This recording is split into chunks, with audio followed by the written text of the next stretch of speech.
You posted something on your Instagram a few months ago about an Alan Watts video. And as you said, this is what I think about when I'm on the mushrooms. And it was, I think it was talking about what happens when you only pursue pleasure. Yeah. And it was pretty interesting to see you post that. And you're like, this is what I think about sometimes. And well, I think I said that's like pretty much like a summary of like a lot of what I learned when I did some mushrooms. Yeah.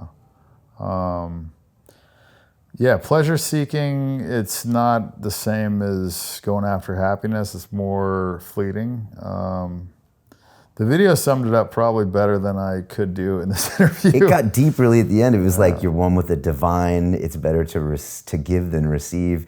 It was stuff you don't see on Bilzerian's Instagram account necessarily. It's true though, man. Like, and it's funny because my dad told me that when I was younger. He's like, yeah, it's better to give than receive. I was like, well, that's perfect because I love to receive and you like to give. I was like, you can just give me a bunch of shit. And I was like, we'll both be happy.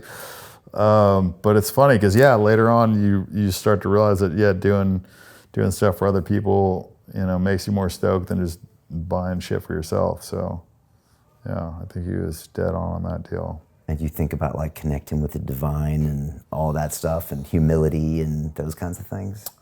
Humility, yeah. Connecting with the divine. I mean, I think Alan Watts's view on, like the whole God thing was more, he thinks that, everybody's kind of a part of God, that, everybody's kind of connected and that, I don't know. I think he believes more that this is a bit of a simulation that people are playing, that they're not God, because I don't know. Like, I think I've focused on control a lot, and I think when you focus on control, you kind of lose the element of surprise, and I think that's like the unexpected. I think that's a good part of life, and so being a control freak and trying to control everything, I think is probably not the answer. Which you used to be. I mean, I still am. Right, but you're trying. A lot of these things I recognize, but I still keep fucking doing them. Yeah. Like, I realize that like chasing money and girls is not what makes you happy, but I still do it. Like, it's funny because when I was younger, I thought like when I got to $1 million that I'd be happy. And then it would be enough, and then like 5 million, and then 10 million. And, it's like every time you hit a milestone, like I was so sure that the million would be enough, and then you get to the next point, and then you just realize that it's not the money that's going to make you happy. But then I still chase it. I don't know. I'm the kid that just fucking sticks his finger in the light socket, gets shocked, and then keeps going back to check if it's still doing it. You like mushrooms, and mushrooms kind of dissolve the ego. Is that something you like to play with? And do you have an ego? I've honestly probably done mushrooms only like 12 times my whole life, so it's not like a huge part of my life, but I've just definitely had positive experiences with them just because I think in very moderate doses, not like huge amounts, but like small amounts, they take your ego out. They kind of, slow down time a little bit. They make you think about things from a slightly different perspective.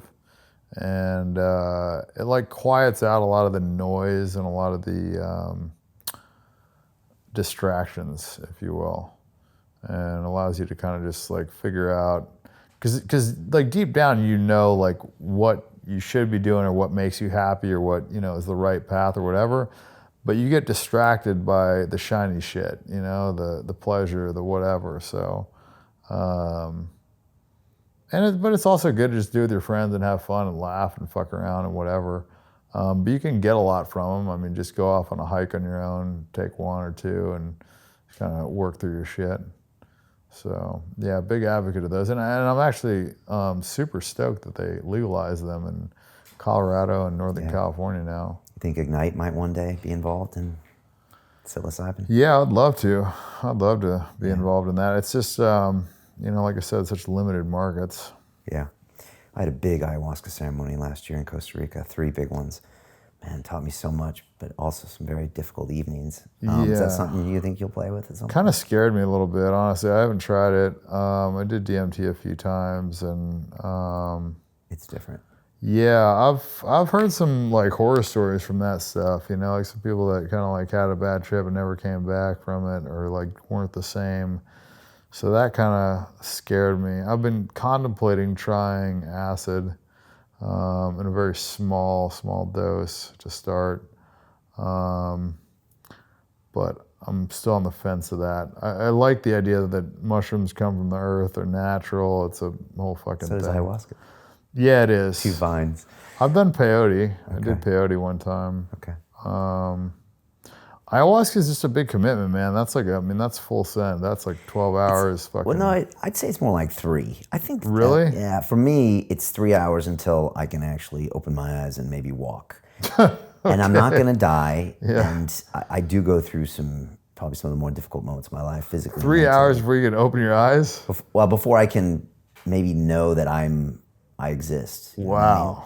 Fuck me. And then in the meantime, I'm in my head and stuff. It's probably like doing 5 grams of mushrooms or 6. But ayahuasca's different.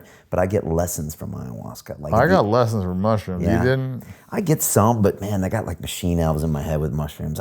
You got what? I got these little machine elves in there. Like they come into my head with mushrooms, and sometimes they just confuse me. And I don't always get really strong lessons. How much do you take? 4 or 5 grams. Oh yeah, maybe take less, bro. Yeah, maybe. I usually stay inside, and I'm on the beach, and sure as hell I'm not talking to I people. never stay inside. I hate being inside. Okay. I'm always in nature. I like nature too on a lower dose too, but Yeah, I think lower dose is the move. I think I think a lower dose, like go for a hike by yourself. yeah. Yeah, try like just a couple mushrooms, not even a lot. I know a UFC fighter, he microdosed mushrooms before every one of his fights. Yeah, I know microdosing can be powerful. Yeah. But I think you'd find ayahuasca pretty powerful. So No, that's my fear, is that I find it too powerful. yeah.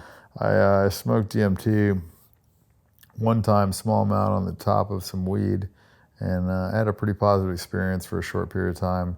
And then I did 2 different times with the DMT when I did big hits, and like did the whole like hold it in and do 3 hits or whatever. And I was like fucking on a different planet. I didn't get anything out of it. I was just like so fucked up that I don't like being in a state where I'm not like present, conscious, and thinking. Like, and on that, I felt like it just like took me fucking way out there. Yeah, it does that. I never get lessons from DMT. I just go into like a video game. Yeah, that's exactly what it felt like. I was as like a in video Donkey game. Kong, and I was just like, okay, it's nice to know it's there, but I didn't bring anything back. Yeah, nothing. I Whereas think with it's ayahuasca, shit. which is oral DMT, I get lessons at the end. Like, okay, this is what you got to do. 1, 2, 3, 4, 5. Do you act on those? I do, but it's never as fast as I want it to. And then when I look back, so I look back 3 months later, and I'm like, you haven't even done this. And when I look back 12 months later, I'm like, actually, you have started to do this stuff. But I'm a big fan of doing it like once a year heavy or once every 2 years heavy, and then taking action and meditating. I don't believe you should be going in every weekend or 2 weekends for ayahuasca. I think then you're just living in that state. That's a lot, yeah. But if you do take a big dose, like Terrence McKenna used to say, take a large dose infrequently with psychedelics, get the lesson, and then hang up the phone. Interesting. I always like the smaller. I'm pretty drug sensitive though, so. The thing about not being in control is that it holds you to look at that pain and that emotion, and you can't go anywhere. So like you can't go anywhere, and for 2 hours, which can feel like 2 years, you got to face it, and then you process it in a way where you couldn't process it if you could maybe walk away from it. And that's why I think it's helpful. Interesting. I feel like you got to be ready for that. Definitely, you do. I think the way to get ready for it is by doing smaller amounts. Could be. I mean, Because then you know what you're expecting, and you also are more comfortable with it. And when you're more comfortable with something like that, I feel like you're less likely to kind of freak out. And the more you go into it with a positive mindset, with less fear, I think the more likelihood you're going to have of having a positive experience. So I think fear is like one of the worst things.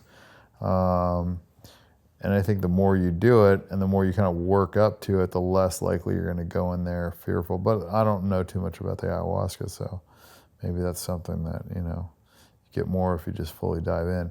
For me, being completely out of control and like not being like mentally present for 3 hours, that'd be a lot. I don't know because I'm like a real big control freak. Yeah, it's one of the reasons I like the too. mushrooms too, is because I'm forced to just kind of like let go and just go the course, do the journey and not like have to fucking, have control over the whole thing. So it's like one of the few times when I'm like out of control. Because otherwise in my life, I'm like so in control of everything. I've got fucking, you know, all these people that I can make things happen, and, you know, just, yeah, I don't know. I almost feel like I just feel like I'm like playing a video game with a cheat code almost sometimes in my life, you know, like whatever the fuck I want, like it just like happens, you know. I just but again, that's like knowing your future. Yeah. Alan Watts would say, what are you doing? Yeah, no, for sure. That was why I was just like a little bit like, damn, guy's got a fucking point. I'm always nervous before going to the ayahuasca ceremony, but you know, you got a shaman with you. I was in a good place in Costa Rica, and it was like a solid, you know, environment. And I'd done it before. Like so Peru is where most people go now. Yeah, it's just, it can be pretty rough there. I mean, it's proper jungle, and you know, it's just harder to get to. Costa Rica's a little more second world. So.